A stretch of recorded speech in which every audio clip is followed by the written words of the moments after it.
धार्मिक केंद्र, यह अगला बिंदु है।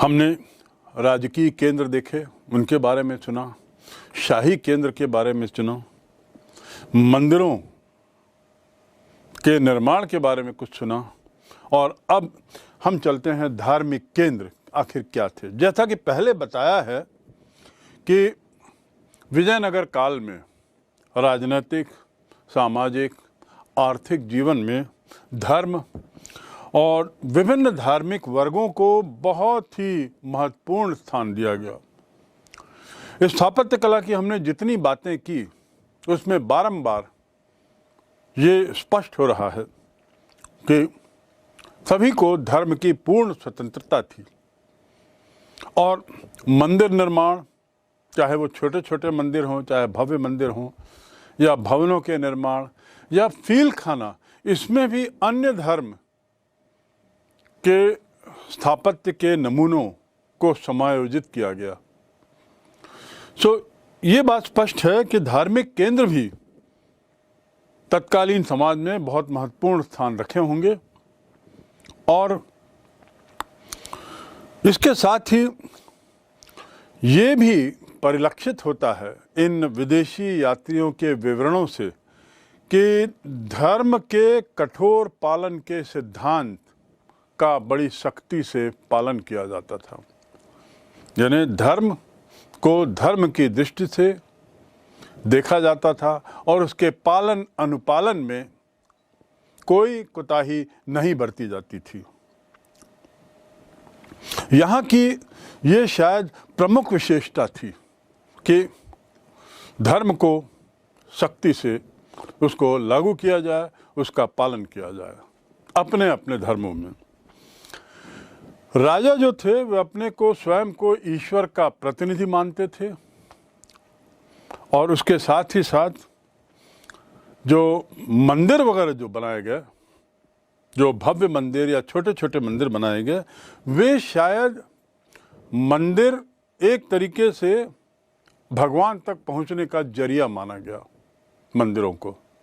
तो इस प्रकार हम सोच सकते हैं, हम समझ सकते हैं कि तत्कालीन समाज में धार्मिक केंद्र कितने महत्वपूर्ण रहे होंगे। विजयनगर शासन में धार्मिक केंद्रों की महत्ता यहीं समाप्त नहीं होती। वास्तव में देखा जाए, आगे भी हम जानेंगे कि धर्म और विजयनगर के शासकों का संबंध एक तरीके से अपरिहार्य था, शायद आवश्यक भी था। फिलहाल हम चलते हैं उसके अगले बिंदु पर, वह है राजधानी का चयन। आखिर ऐसे क्या कारण थे, क्या बातें थी जिसको लेकर ये तय किया गया कि हम्पी उनकी राजधानी बनेगी। राजधानी बनने के कई कारण सामान्यतः हम देखते हैं। उसकी स्थिति, भौगोलिक स्थिति, उसकी जलवायु, जनसंख्या और आदि आदि अन्य बातें। लेकिन यहाँ एक विशेष बात है कि विजयनगर के शासकों ने हम्पी का जो चयन किया, संभवतः उसका कारण था कि यहाँ पर विरूपाक्ष मंदिर और चंपा देवी मंदिरों के अस्तित्व थे। यानी ये मंदिर यहाँ पर स्थित थे, विरूपाक्ष मंदिर और उसके साथ ही चंपा देवी मंदिर। इसके यहाँ पर रहने के कारण इसे राजधानी का दर्जा दिया गया, और मंदिर किसी क्षेत्र के राजधानी बनने का कारण बना। इससे प्रेरणा लेकर ही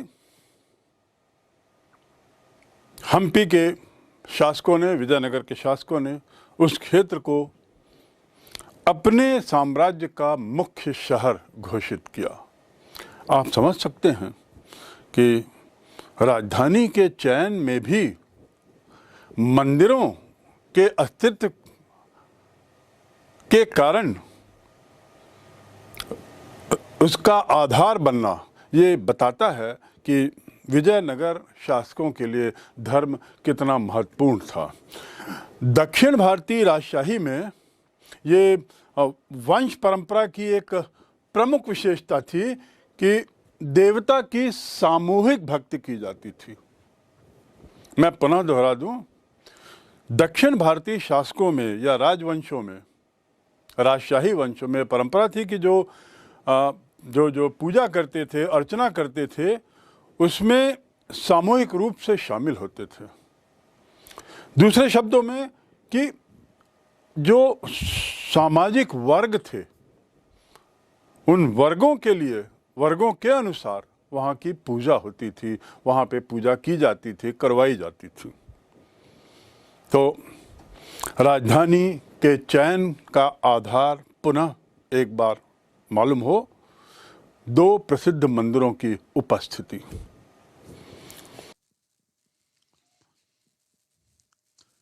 इस प्रकार मंदिरों की किसी देवता विशेष की पूजा करने वाले वर्गों के सामाजिक अंतरण की रूपरेखा या निर्धारण में बहुत महत्वपूर्ण भूमिका थी। संगम वंश के प्रारंभिक शासक शैव मतावलंबी थे। आपको याद होगा कि दक्षिण भारत में शैव परंपरा और फिर वैष्णव परंपरा, ये दोनों प्रचलित थी।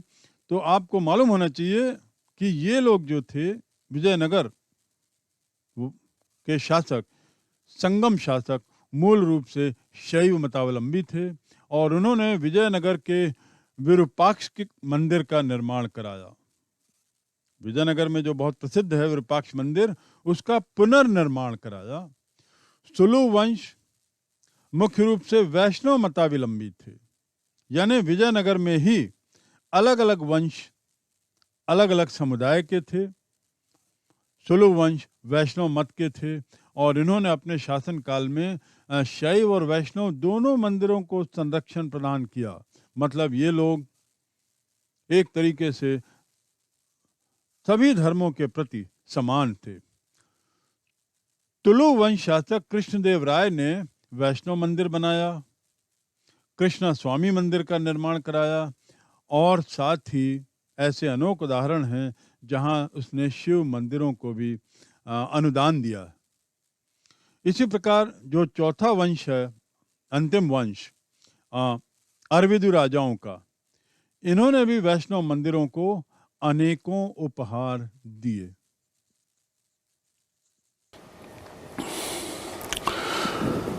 राजाओं, संप्रदायों और विभिन्न मंदिरों में क्या संबंध था?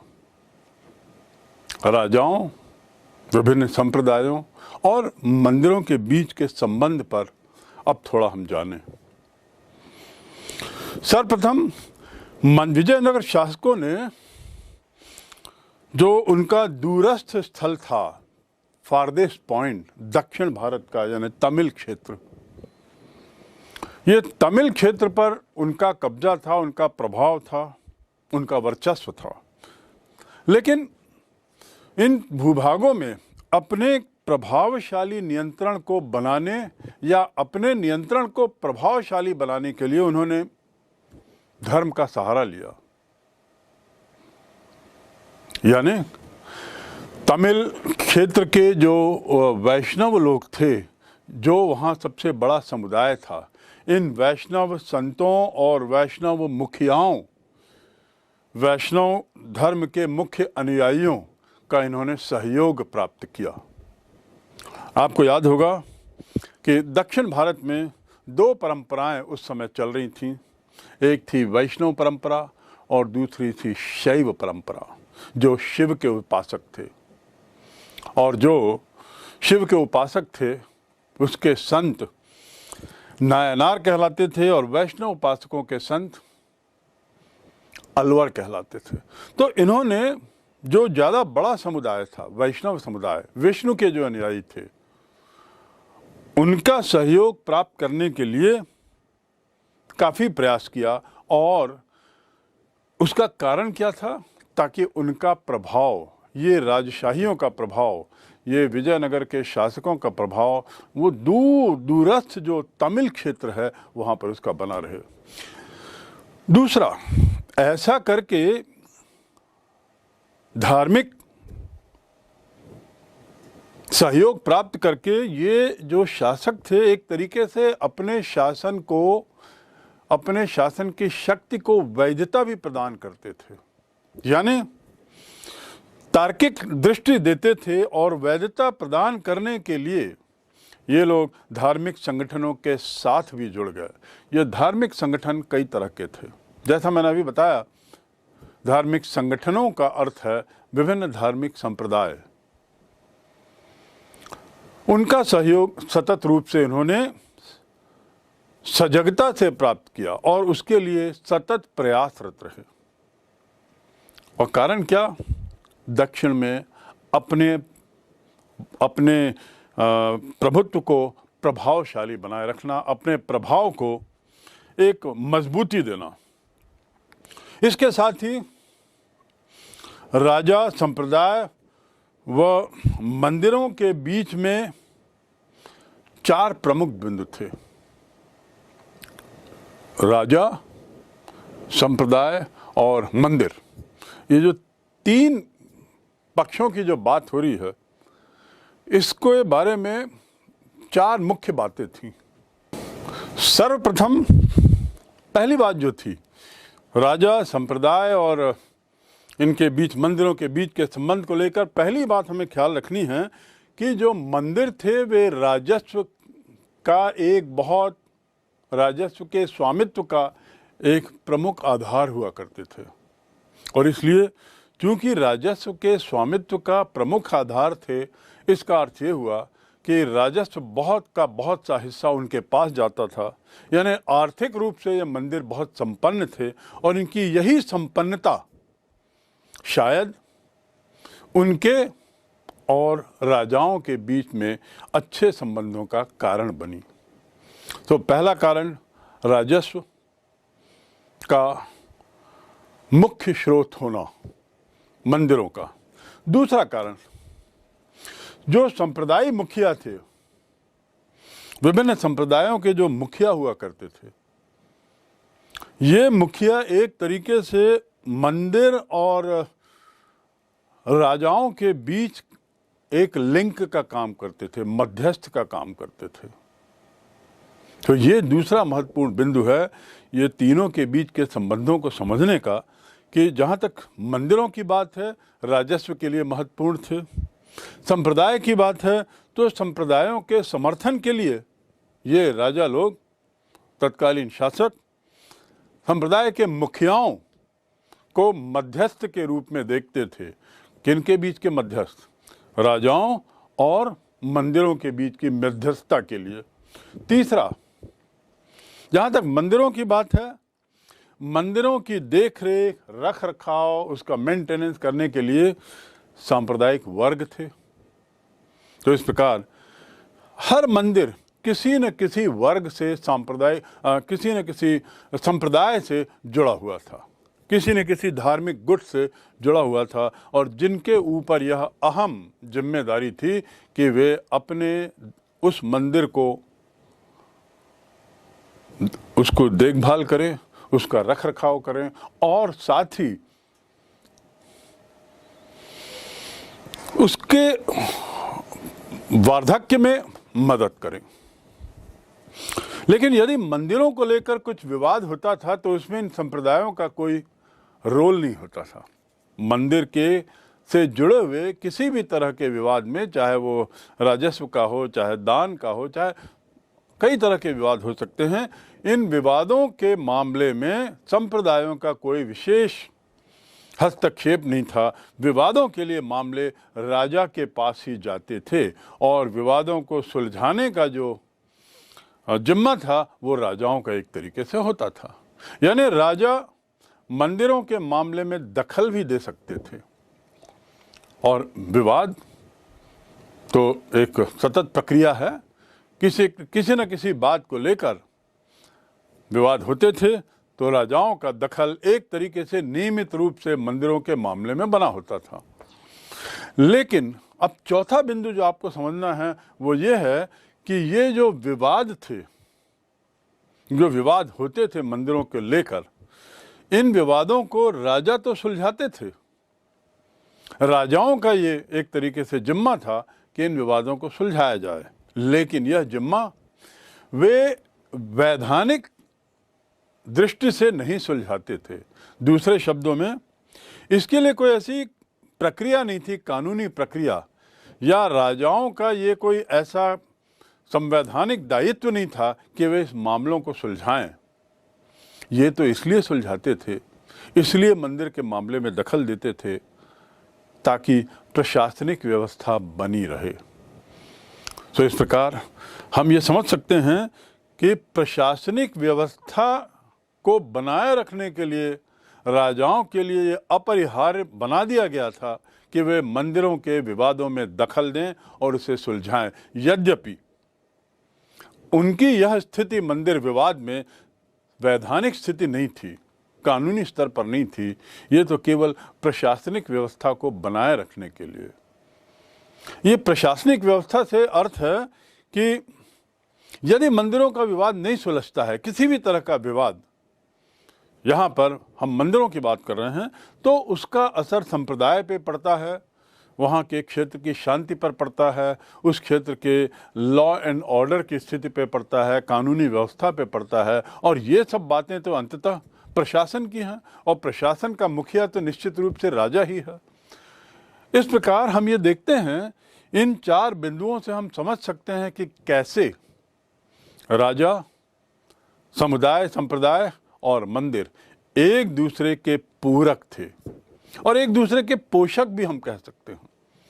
तीनों एक दूसरे को संभाल के रखते थे। मंदिर राजस्व देकर राजा को, राजा मंदिरों की समस्याएं सुलझाते हुए, और संप्रदाय मंदिरों की देखभाल करके मंदिरों की व्यवस्था को बनाए रखने के लिए उसकी साफ सफाई आदि से।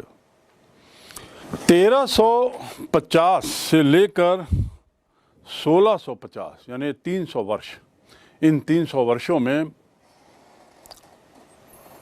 इतने मंदिरों का निर्माण हुआ दक्षिण भारत में जिसकी संख्या असीमित है। ये मंदिरों का निर्माण इस बात का परिचायक है कि मंदिर कितने अहम थे तत्कालीन समाज में, और धार्मिक व्यवस्था कितनी महत्वपूर्ण थी उस समय के शासन के लिए, उस समय के शासकों के लिए। यहाँ तक कि मंदिर को देखकर विजयनगर का चयन हुआ, राजधानी का, हम्पी का। मंदिरों के कारण या धर्म के कारण दक्षिण भारत पे प्रभाव बढ़ाने में इन शासकों को मदद मिलेगी, ऐसा इन शासकों का मानना था। तो आप समझ सकते हैं मंदिरों की महत्ता।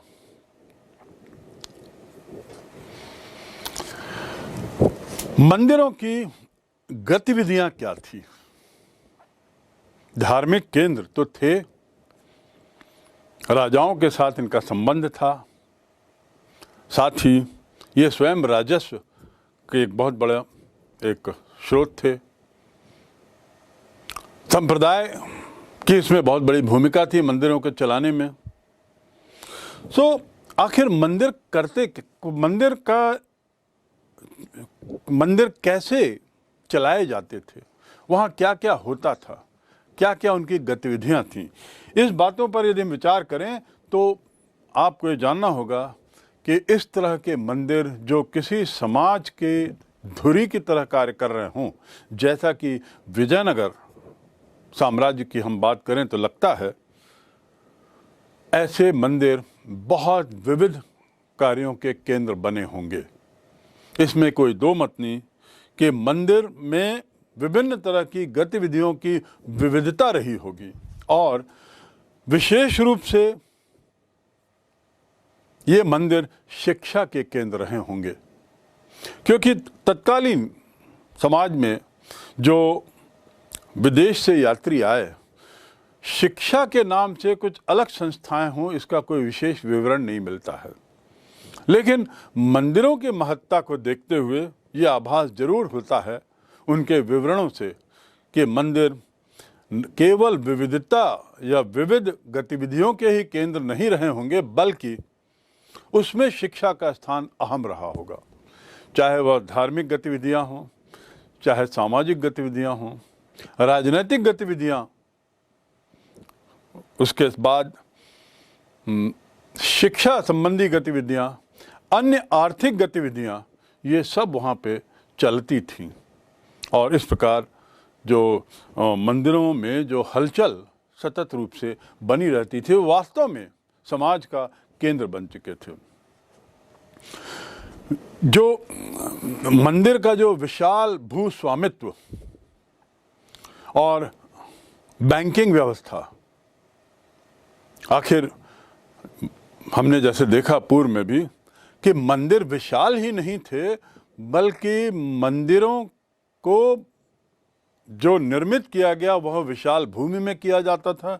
और बहुत बार बारंबार राजाओं ने, व्यापारियों ने, समुदाय ने, संप्रदाय ने, कुछ अन्य वर्गों ने समय समय पर मंदिरों को दान दिया था, जो उस समय की एक प्रथा थी। शासक मंदिरों के निर्माण, मरम्मत व रखरखाव को अपना एक बहुत पवित्र धार्मिक कर्तव्य समझते थे। इसीलिए विजयनगर साम्राज्य में मंदिर महत्वपूर्ण धार्मिक स्थल, सामाजिक स्थल, सांस्कृतिक केंद्र और आर्थिक केंद्र के रूप में विकसित हुए। विजयनगर साम्राज्य के काल में मंदिरों के पास बड़ी विस्तृत भूमि हो गई थी। विशाल मंदिरों में पूजे जाने वाले देवी देवताओं को सैकड़ों गांव अनुदान में दिए गए। देवदान ग्रामों की आय को मंदिर की विभिन्न गतियों में खर्च किया जाने लगा और उसमें किया जाता था। इससे धार्मिक कर्मचारियों का पोषण होता था और आनुष्ठानिक कार्यों के लिए जो खाद्य चढ़ावा अथवा अन्य सामग्रियों को खरीदा जाता था, वह इसी दान से संभव था। आनुष्ठानिक प्रयोजनों के लिए राज्य मंदिरों को नगद धर्म दान भी प्रदान करता था। ये राज्यों के द्वारा धार्मिक प्रचार प्रसार के लिए एक बहुत अच्छा कदम था। मंदिरों की सिंचाई संबंधी कार्यों में भी बड़ी महत्वपूर्ण भूमिका होती थी। देवदान भूमि प्राप्त बड़े मंदिर एक सिंचाई विभाग भी होता था। इन मंदिरों में यह सिंचाई विभाग का काम था कि खेती के लिए सिंचाई के साधनों की व्यवस्था करना। इसका एक अन्य महत्वपूर्ण कार्य था मंदिरों को प्राप्त मुद्रा अनुदानों का समुचित उपयोग करना। तो बहुत बड़ी भूमि का स्वामित्व मंदिरों को मिला हुआ था। तो यदि हम मंदिरों की गतिविधियों की बात करें तो शिक्षा का केंद्र होने के अलावा निश्चित रूप से इनका एक मुख्य कार्य भू स्वामित्व को बनाए रखना और उसके लिए आवश्यक कार्य करना रहा होगा। इसके साथ ही ये लोग बैंकिंग भी करते थे, यानी इनके पास जो धन है, जो राजस्व के माध्यम से आया है, इसका कुछ न कुछ ये उपयोग करते रहे होंगे। बैंकिंग विभिन्न प्रयोजन के लिए, विभिन्न आयोजन के लिए समय समय पर कर्ज देते थे। ऐसा विवरणों से, चाहे निकोलो कॉन्टी के हों, चाहे अन्य पुर्तगाल से आए हुए डोमिंगो पेस के हों, ये जितने भी विवरण हैं, इससे ये परिलक्षित होता है स्पष्ट कि मंदिर अपने धन से लोगों को कर्ज भी देता था और उस कर्ज की एवज में वह भूमि रखता था। यानी भूमि के स्थान पर किसी को यदि पैसे की जरूरत है तो उसे पैसा दिया जाता था, लेकिन वह था भूमि के स्थान पर। इसके साथ भूमि के स्थान पर कर देने से मंदिरों को एक अतिरिक्त आय भी मिल जाती थी। तो इस प्रकार ये जो भूमियां थीं, जो जमीनें थीं, ये एक अतिरिक्त आय का जरिया भी बनी। अगला बिंदु जहां तक इसकी आर्थिक गतिविधि की बात है तो वह है ये मंदिर रोजगार के केंद्र अवश्य रहे होंगे। विशाल मंदिर, विशाल भूमि स्वामित्व, विशाल धन, इन सब को देखना, रख रखाव करना, इनकी सुरक्षा, इनके मेंटेनेंस, इनकी व्यवस्था, इसको करने के लिए बहुत लोगों की ज़रूरत पड़ती रही होगी। और इस प्रकार ये ज़रूरतों को पूरा करने के लिए बहुत लोगों को मंदिरों में रोजगार या मंदिरों से जुड़े हुए कार्यों में, उससे जुड़ी हुई गतिविधियों में रोजगार मिलता रहा होगा। तो इस प्रकार ये मंदिर रोजगार के भी केंद्र थे। कर्ज की जहां तक बात करें, ये व्यक्ति को तो कर्ज देते ही थे, साथ ही ग्राम सभाओं को भी कर्ज देते थे। जो तत्कालीन गांवों में उस समय ग्राम सभाओं की प्रथा थी, वहां पे भी ये कर्ज देते थे भूमि के बदले, जैसा बताया गया। इनके अपने व्यापार संगठन भी थे, यानी ऐसे विशाल मंदिरों का एक अपना एक दल भी, एक अपना गुट भी होता था, जिसका काम था व्यापार से जुड़े रहना। और तत्कालीन व्यापार से इनका सतत संबंध बना रहा। आखिर धन था ही, धनाढ्य लोग जुड़े ही थे, और विदेशों से हमारा व्यापार काफ़ी होता था। तो मंदिरों ने इसमें भी अपना हाथ डाला, और विभिन्न गतिविधियों की यदि बात करें तो उसमें व्यापार भी इनकी गतिविधि का एक हिस्सा था। व्यापार जितना विस्तृत, लाभ उतना ही ज़्यादा। दान से प्राप्त हुई आय, राजस्व से प्राप्त हुई आय, और इसके साथ ही व्यापार से आय, तो इतनी आय का ये लोग उपयोग जो करते थे, मंदिर के लोग, ये विभिन्न उद्देश्यों में करते थे। और इन उद्देश्यों की यदि बात करें तो हम समझ सकते हैं कि शिक्षा का प्रचार प्रसार, लोगों को कर्ज देना, उनकी आवश्यकताओं को पूर्ति करना, मंदिर आदि के रख रखाव का खर्च देखना, और साथ ही नए नए मंदिर बनाना आदि, राजाओं को भी मदद करना, ये इनका उद्देश्य रहा होगा, इनके धन के उपयोग का उद्देश्य। इस प्रकार मंदिर एक आर्थिक केंद्र रहे होंगे, इसमें कोई दो मत नहीं। सामाजिक तो थे ही, सामाजिक केंद्र तो थे ही मंदिर, शिक्षा के केंद्र तो थे ही मंदिर, धार्मिक केंद्र अवश्य रहे होंगे, इसमें कोई दो मत नहीं। अब हम देखते हैं कि मंदिर एक आर्थिक केंद्र भी थे, आर्थिक व्यवस्था का केंद्र बिंदु थे। शासकों ने मंदिरों से संबद्ध पूर्वकालिक जो परंपराएं रही होंगी, पहले जो परंपराएं चलती होंगी, उसको मात्र अपनाया ही नहीं, बल्कि उसको नवीन रूप भी दिया। और नवीन रूप ही नहीं दिया, उसको और विकसित किया, उसमें नवीनता प्रदान की। और नवीनता के साथ साथ इन परंपराओं का, मंदिरों की परंपराओं का, मंदिरों के का जो अपनी शैली है, उसको विस्तृत करने में इन शासकों ने बहुत योगदान दिया होगा।